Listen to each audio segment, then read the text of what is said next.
Με αυγά μπορείς να φτιάξεις πάρα πολλά γλυκά. Κάτι πολύ αγαπημένο είναι οι κρέπες. Που εντάξει, κρέπες μπορείς να κάνεις και αλμυρές και γλυκές. Εμείς θα κάνουμε γλυκές κρέπες, οι οποίες είναι πάρα πολύ απλές και μπορείτε να τις φτιάξετε κι εσείς. Τα υλικά είναι τα εξής. Έχουμε 2 αυγά.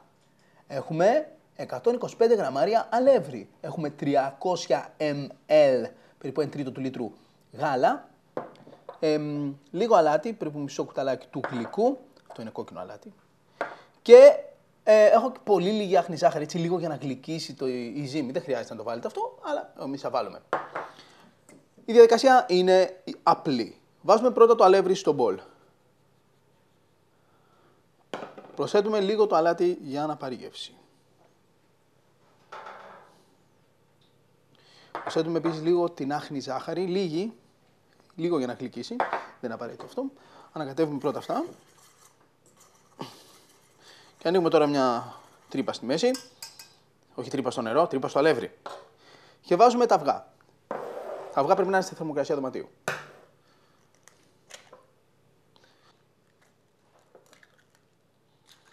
Να το και το άλλο. Και ανακατεύουμε.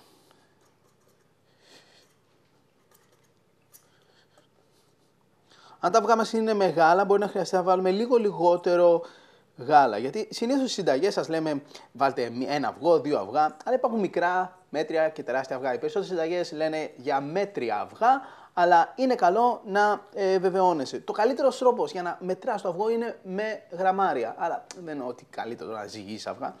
Τέλος πάντων, ανακατεύουμε και τώρα αρχίζουμε και προσθέτουμε σταδιακά το γάλα.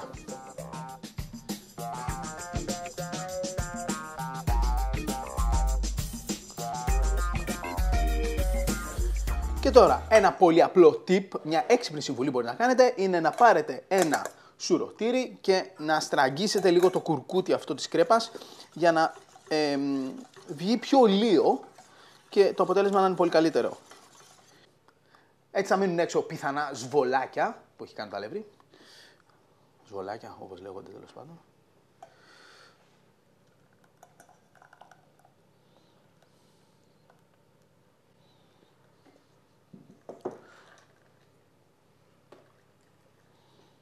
Αυτό είναι κλασικό κουρκούτι κρέπας. Μπορείτε να πάρετε, φυσικά υπάρχουν κάτι έτοιμα στην αγορά, αλλά όταν το φτιάχνεις μόνος σου με φρέσκα αυγά είναι άλλο πράγμα.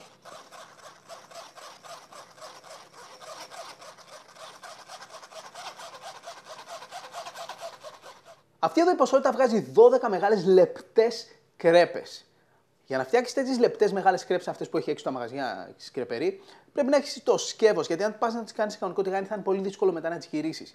Μια πολύ καλή εναλλακτική είναι να κάνεις είτε τις αμερικάνικες κρέπες που είναι οι τηγανίτες, είτε τις σκοτσέζικες που είναι ακόμα πιο μικρές. Οι αμερικάνικες έχουν περίπου 10 εκατοστά διάμετρο, οι σκοτσέζικες 5 εκατοστά. Εμείς θα κάνουμε μικρούλες που είναι πιο εύκολα διαχειρίσιμες και ψήνονται καλύτερα στο τηγάνι. Τι κάνεις, παίρνεις ένα κουτάλι. Βάζεις δυνατή φωτιά ή πλάκα ψησίματος, ένα καλό τηγάνι με χοντρό πάτο και όταν συσταθεί καλά, ρίχνεις μία κουταλιά για κάθε κρεπούλα που θα φτιάξεις. Περιμένουμε να σταθεί και ξεκινάμε. Το απλώνουμε λίγο έτσι, να μην κολλήσουν οι κρεπούλες μας. Και ναι, ήρθε η ώρα να κάνουμε τη μεγάλη κίνηση.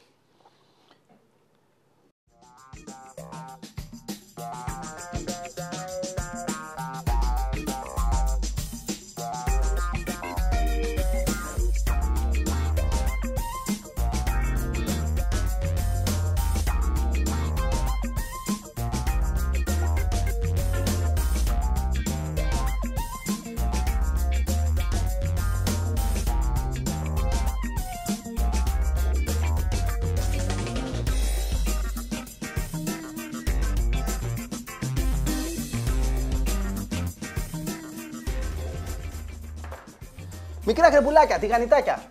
Είπαμε, σκοτσέζικα είναι αυτά. Οι Σκοτσέζοι φημίζονται για τα τσιγκουνιά τους και αυτό είναι μικρά. Μην έτσι διερωτάστε.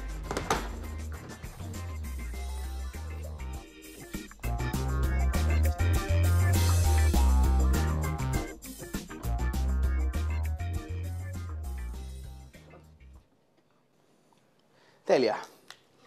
Και φυσικά εδώ μπορείς να βάλεις, δεν ξέρω, καμιά κρέμα σοκολάτας, μπορείς να βάλεις μέλι, μπορείς να βάλεις πετιμέζι, αυτό εδώ είναι πετιμέζι μήλου. Θα βάλουμε λίγο από αυτό.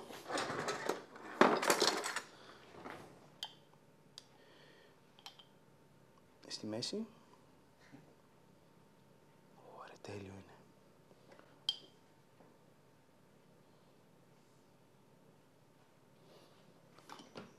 Σερβίρετε σε επίπεδο πιάτο για να μην τρέχουν τα ζουμιά,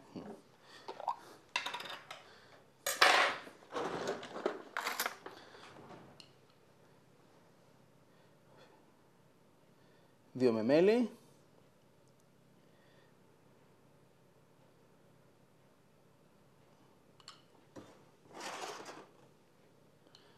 Και...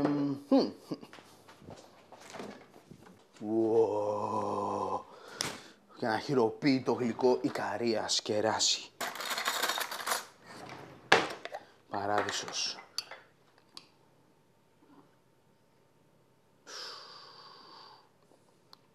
Είχε σιροπάκι. Εντάξει, πάντως εδώ αυτό σχεδιάζεται, έτσι. Σημασία έχει να κάνετε ωραίο κουρκούτι, να τα ψήσετε καλά. Και αυτές είναι και μερίδες δίαιτας. Έτσι.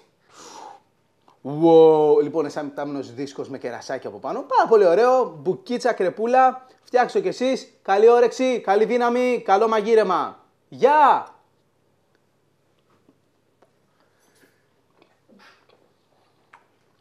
Έγραψα πάλι, ρε.